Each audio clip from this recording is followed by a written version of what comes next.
Hello friends, स्वागत है आप सबका हमारे यूट्यूब चैनल पर। आज हमारे ज्योग्राफी का जो है 5वां लेक्चर होने जा रहा है। 4 वीडियो हमने जो पहले बना लिए, जिसमें भारत की स्थितियां विस्तार के बारे में हम लोगों ने कुछ देखा है और उसके बारे में हिमालय के बारे में कंप्लीट डिस्कशन किया और उसके जो है कुछ एमसीक्यूज भी लगवाए। और हम भारत के भौगोलिक प्रदेशों के बारे में पढ़ रहे थे। हिमालय का हमने जो है उत्तर भारत के पर्वतीय प्रदेशों में हिमालय, ट्रांस हिमालय और पूर्वांचल की पहाड़ियों के बारे में कंप्लीट पढ़ लिया। आज हम जो है उत्तर भारत के विशाल मैदान के बारे में अध्ययन करेंगे। शुरुआत करते हैं। यहीं से अपन ये पढ़ रहे थे, भारत के प्रमुख भौगोलिक क्षेत्र पढ़ रहे थे। कौन कौन से? उत्तर भारत का पर्वतीय क्षेत्र जो अपन ने पढ़ लिया, जिसमें हिमालय और पूर्वांचल की पहाड़ियां आती है। उत्तर भारत के विशाल मैदान के बारे में आज हम कंप्लीट डिस्कशन करेंगे। इसमें कुछ ज्यादा इंपॉर्टेंट नहीं है, लेकिन जो जो कुछ टर्म्स है वो टर्म्स के बारे में अपन पढ़ेंगे और कुछ एमसीक्यूज भी लगाएंगे। और कल हम जो है कल वाले क्लास के अंदर प्रायद्वीपीय भारत के पठार के बारे में अध्ययन करेंगे। चलो फिर शुरू करते हैं अपन। उत्तर भारत का विशाल मैदान, पहले यहाँ थ्योरी देखेंगे, उसके बाद अपन समझेंगे कि क्या क्या है। उत्तर भारत का विशाल मैदान। उत्तर भारत के मैदान का निर्माण सिंधु, गंगा और ब्रह्मपुत्र नदी तथा इनकी सहायक नदियों के द्वारा लाए गए अवसादों से हुआ है। किसी भी मैदान का निर्माण या उत्तर भारत का जो विशाल मैदान है, इसका निर्माण कैसे हुआ है? इसका निर्माण जो है अवसाद से हुआ है। जो नदियां जो है पहाड़ों से बहकर आती है और अपने साथ अवसाद बहा कर लेके आती है, इन्हीं अवसादों से जो है उत्तर भारत के विशाल मैदान का निर्माण हुआ है। इन्हें गंगा और ब्रह्मपुत्र का मैदान भी कहा जाता है, क्योंकि मैदान जो है प्रमुखतः भारत के अंदर जो मैदान है वो गंगा और ब्रह्मपुत्र नदी के जो या उनकी सहायक नदियों के द्वारा जो अवसाद बहा कर लाए जाते हैं, उन्हीं से बना है। सिंधु नदी की बात करते हैं, लेकिन सिंधु नदी से जो ज्यादातर अवसाद जो है वो पाकिस्तान में चले जाते हैं और पाकिस्तान के मैदान की हम बात नहीं कर रहे। तो भारत में जनरली इसको जो है गंगा ब्रह्मपुत्र का मैदान भी कहा जाता है। यह मैदान पश्चिम में सिंधु नदी से लेकर पूर्व में ब्रह्मपुत्र नदी तक फैला हुआ है। यहां से आप मैप में देख सकते हैं, मैं आपको जूम करके दिखाऊंगा अभी। ब्रह्मपुत्र नदी से लेकर सिंधु नदी तक फैला हुआ है। इस क्षेत्र की उपजाऊ मिट्टी, उपयुक्त जलवायु कृषि कार्य में बहुत सहायक है। अपन ये भी देखेंगे कि जब नदियां अपने साथ अवसाद बहा कर लाती है, तो वो जो है रेगुलरली अपने साथ अवसादों के अंदर जो है बहुत सारी ह्यूमस भी होता है उसके अंदर, और बहुत सारे खनिज भी होते हैं। तो वो जो है मिट्टी जो है नई बनती रहती है और उस मिट्टी जो है खेती के लिए बहुत ही उपयुक्त होती है। उत्तरी मैदान को उच्चावश व भौतिक अवलक्षणों के आधार पर 5 महत्वपूर्ण प्रदेशों में विभाजित किया गया है। किस हिसाब से उसकी स्थिति है, उस स्थिति के हिसाब से बहुत 5 जो है भौतिक विभागों में जो है इसको अलग कर दिया गया है। कौन कौन से हैं वो अपन याद देखेंगे। बाबर, तराई, बांगर, खादर और डेल्टा। बाबर, तराई, बांगर, खादर और डेल्टा। अभी अपन जो है इस इमेज के माध्यम से सारा देखेंगे कहां पे क्या है।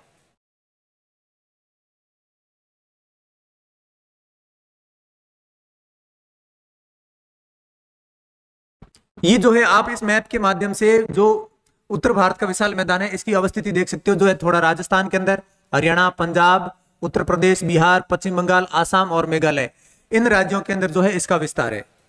ठीक है, अपने को ये नहीं पूछा जाएगा कि उत्तर भारत का विस्तार जो है निम्न में से किस राज्य में है या किस राज्य में नहीं है, लेकिन थोड़ा बहुत आइडिया अपने मैप से लगा सकते हैं कि दक्षिण भारत के किसी राज्य में उत्तर भारत के मैदान का विस्तार नहीं है, राजस्थान के अंदर है। अब जो इसके जो 5 उपभागों में जो है इसको बांटा गया है वो कौन कौन से हैं, अभी देखते हैं इनकी स्थिति के आधार पर। थोड़ा इनको अभी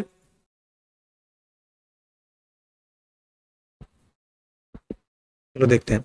नदियां जो है वो हिमालय से जो है अपना जल बहा कर लाती है, और नदियां हिमालय की उच्च जो है तीव्र ढाल के कारण जो है अपने उच्च वेग से आती है। बहुत ही ज्यादा स्पीड में जो है हिमालय से नीचे उतरती है, तो अपने साथ जो है बहुत सारे चट्टानों को काट के अपने साथ लाती है। तो चट्टानों को काट के लाती है तो उसको जो है हिमालय के, जब हिमालय में अपन ने पढ़ा था कि सबसे ऊपर ट्रांस हिमालय, उसके बाद में ग्रेट हिमालय, वृहद हिमालय, फिर लघु हिमालय और फिर शिवालिक हिमालय। और यहाँ से जो है नदियां बहती बहती जो अपने साथ में अवसाद के साथ में जो है चट्टानों को भी काट के लेके आती है।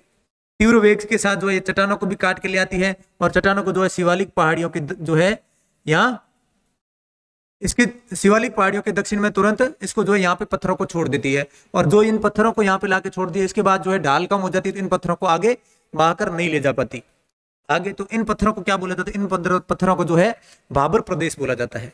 ऐसा भी बोला जाता है कि निम्न में से किस प्रदेश के अंदर जो है नदियां विलुप्त हो जाती है। विलुप्त के मतलब जो नदियां यहाँ से बह के आती है तो इन बड़े बड़े शिलाखंडों के नीचे विलुप्त हो जाती है। नदियां बहती तो है लेकिन वो जो है शिलाखंडों के नीचे चली जाती है। शिलाखंड जो है ऊपर एक परत बना लेते हैं, तो ये नदियां दिखती नहीं है। उसके बाद जो है नदियां जब शिलाखंडों से बाहर निकलती तो इनको कोई एक जो उनका फिक्स मार्ग नहीं मिल पाता। नदियां जो है बहुत दूर दूर तक फैल जाती है, तो फैल जाती है तो वहां जो है एक कीचड़ वाली जगह या दलदल फैल जाता है, और उस दलदल वाली जगह को जो है तराई बोला जाता है। नदियों का एक रास्ता नहीं बन पाता है, पत्थरों के नीचे से जो है कम वेग भी इनका जो है कम हो जाता है और पूरी तरीके से फैल जाती है। और लंबे भूभाग में फैलने के कारण जो है ये वापस अपनी जगह को वापस मिलने के लिए जब आप ये नदियां मिलती है तो नदियां मिलती है उससे पहले जो है ये एक कीचड़ वाली जगह बन जाती है, और कीचड़ वाली जगह को जो है तराई का मैदान कहा जाता है, तराई कहा जाता है। फिर नदियां आगे चलती है, फिर नदी का एक जो है बहाव क्षेत्र होता है। नदियां जो है अपने साथ जो अवसाद बहा कर लेके आती है, वो अपने ही बहाव क्षेत्र में जो है वो उसकी मार्ग का रुकावट बन जाती है, और रुकावट बन जाती है तो नदियां जो है अपना रास्ता चेंज करती रहती है। तो नदियां जो है ऐसे विसर्पित होती रहती है और अपना रास्ता चेंज करती रहती है। तो नदियां का पानी या नदियों से आने वाली बाहर का पानी जहां तक पहुंच जाता है उसको जो है उस भूभाग को खादर बोला जाता है। जहां पे खाद की मात्रा ज्यादा होती है तो खादर। और ऐसी जगह जहां पे पहले किसी समय में जो है नदियां बहती थी और किसी कारण से वहां पे जो है अवसाद ज्यादा इकट्ठे होने की वजह से नदियों ने अपना रास्ता चेंज कर लिया, और अब वहां पे कई वर्षों से वहां पर नदियों का पानी या नदियों से आने वाली बाढ़ का पानी वहां नहीं पहुंच रहा है, तो उस जगह को क्या बोलेंगे, उस जगह को जो है बांगर बोला जाता है। बंजर भूमि से याद रख सकते हो, ये खेती के लिए उपयुक्त नहीं होती। और उसके बाद जो है नदियां चलती चलती क्या बनाती है, डेल्टा। जब कभी नदी जो है वो बहुत लंबी यात्रा तय करके आती है तो वो उसकी जो वेग वो बहुत ही कम हो जाता है, और उसके ऊपर बहुत सारे बांध भी बना लिए जाते हैं, तो उसका नदी का जो है वेग कम हो जाता है। वेग कम हो जाता है तो नदी अपना फिक्स रास्ते पे ना चलते हुए जब समुद्र में गिरती है तो बहुत जगह जो है इस प्रकार से फैल जाती है, और इस प्रकार से फैल जाती है इसको डेल्टा बोला जाता है। तो सारे के सारे प्रदेश को एक बार अपने ओवरव्यू देख लिया, और आगे जो है डिटेल में थ्योरी हम देखेंगे। अब पहला प्रदेश देखते हैं भाबर। भाबर क्या होते हैं, तो उत्तर भारत में शिवालिक के गिरिपद प्रदेश, गिरिपद का मतलब गिरि का मतलब पर्वत, और पद का मतलब उसके पद पैर, मतलब शिवालिक के जस्ट जो है नीचे से शुरू होने वाला सिंधु नदी से लेकर तीस्ता नदी तक क्षेत्र में भाबर क्षेत्र कहलाता है। ठीक है, तो जो हिमालय से आने वाली नदियों के जो है शिवालिक के जो गिरिपद में जो है शुरुआत होती है किसकी, भाबर प्रदेश की। और कहां से कहां तक इसका विस्तार है, तो सिंधु नदी के क्षेत्र से लेकर तीस्ता नदी, तीस्ता आपको पता है ब्रह्मपुत्र की सहायक नदी है जो सिक्किम से निकलती है, सिक्किम की जीवन रेखा जिसको बोला जाता है तीस्ता नदी, वहां तक जो है इस भाबर प्रदेश है। यह भूभाग हिमालयी नदियों द्वारा लाए गए पत्थर, कंकड़ और बजरी आदि के जमाव से बना हुआ होता है। अभी बताया है कि यह जो है किसका बना हुआ होता है, ये पत्थरों और कंकड़ों से बना हुआ होता है। यह भूभाग में छोटी छोटी नदियां पत्थर और कंकड़ बजरी के ढेर के नीचे जो है प्रवाहित होती है, इस कारण अदृश्य हो जाती है। अभी बताया आपने कि जो है बड़े बड़े पत्थर या और जो शिलाखंड होते हैं इनके नीचे जो है विलुप्त हो जाती है, और इन नदियों को अपन देख नहीं पाते। और ये क्षेत्र कृषि के लिए उपयुक्त नहीं होता, क्योंकि यहाँ पर जो है पत्थर की उपस्थिति होती है, और पत्थर होने की वजह से यहाँ पर जो है खेती या जुताई नहीं की जाती।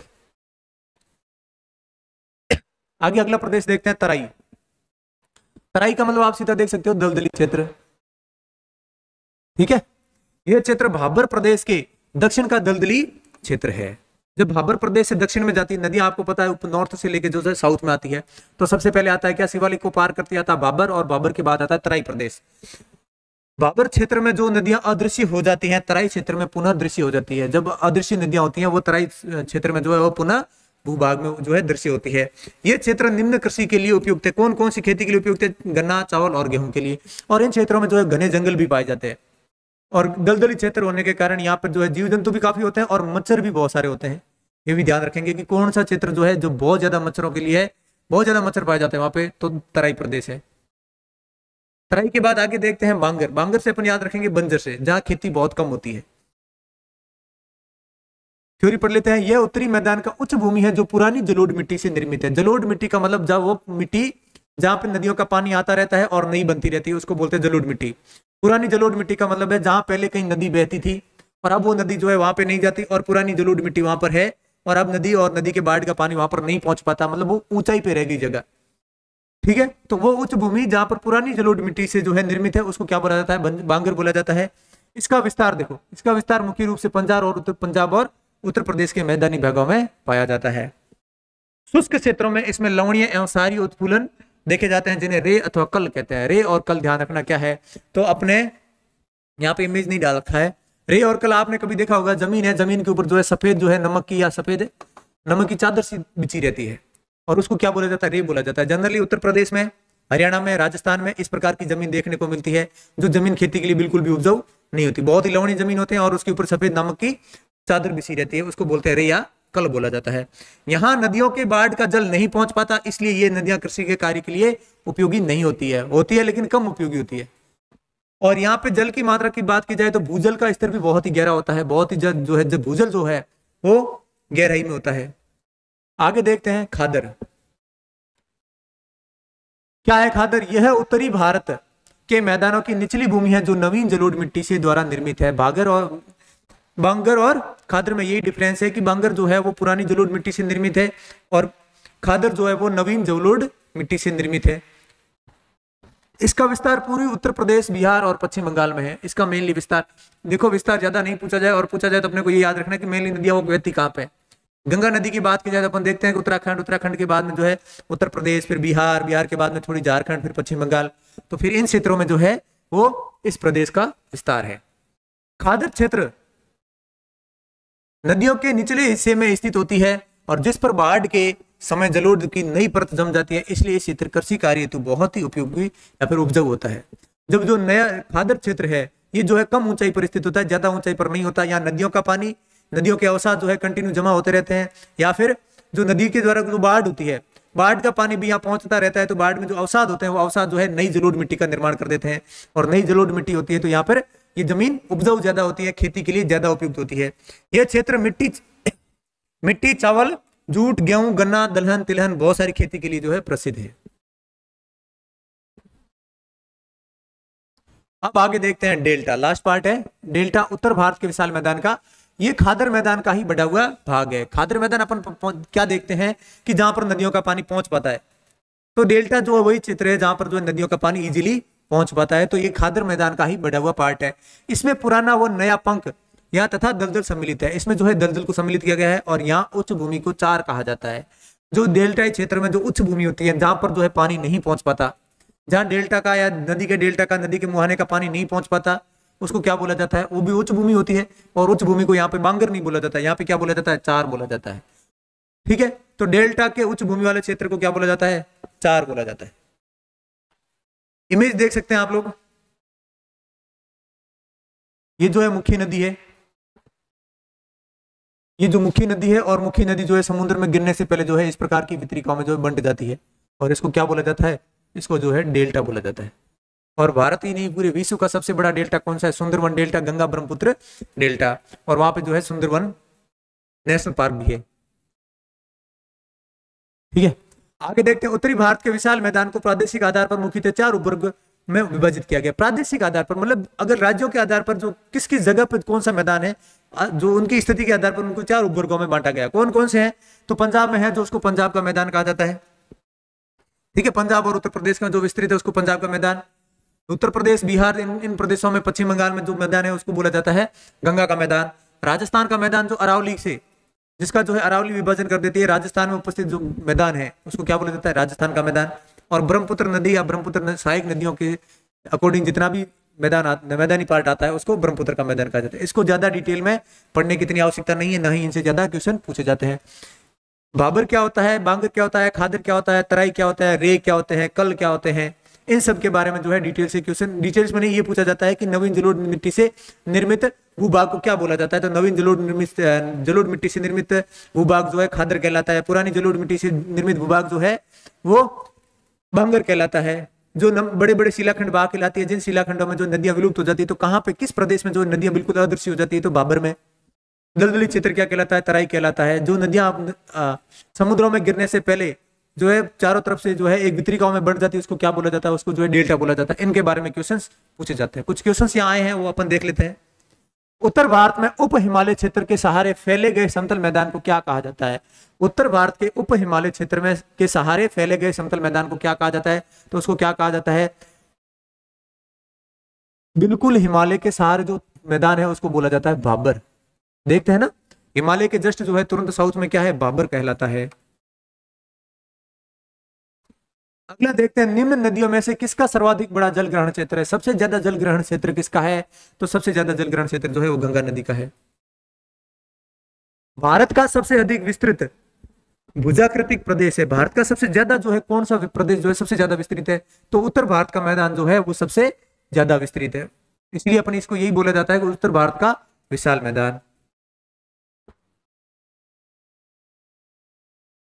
अगला क्वेश्चन है, गंगा के मैदान की पुरानी कछारी मिट्टी को क्या कहा जाता है, या पुरानी कछारी मिट्टी क्या कहलाती है? तो पुरानी जो है कछारी मिट्टी, या कछारी मिट्टी जो है जलोढ़ मिट्टी का ही नाम है। तो पुरानी कछारी मिट्टी को क्या कहा जाता है? तो उसको जो है बांगर कहा जाता है। पुरानी कछारी मिट्टी को बांगर कहा जाता है। बाबर उदाहरण है। बाबर किसका उदाहरण है? प्लेन पैन प्लेन का, गिरिपद मैदान का, मृत्तिका मैदान का, डेल्टाई मैदान का। तो भाबर जो है वो गिरिपद मैदान का उदाहरण है, क्योंकि ये जो है पर्वतों के बिल्कुल जो है पद से, मतलब इसके बिल्कुल ही दक्षिणी पार्ट से जो है स्टार्ट होता है। अगला क्वेश्चन है, भाबर पेटी पाई जाती है। भाबर पेटी कहाँ पाई जाती है? छोटा नागपुर पठार में, हिमालय के गिरिपद क्षेत्र में, पश्चिमी घाट में और तटीय उड़ीसा में। तो हिमालय के गिरिपद क्षेत्र में जो है भाबर पेटी पाई जाती है। ठीक है,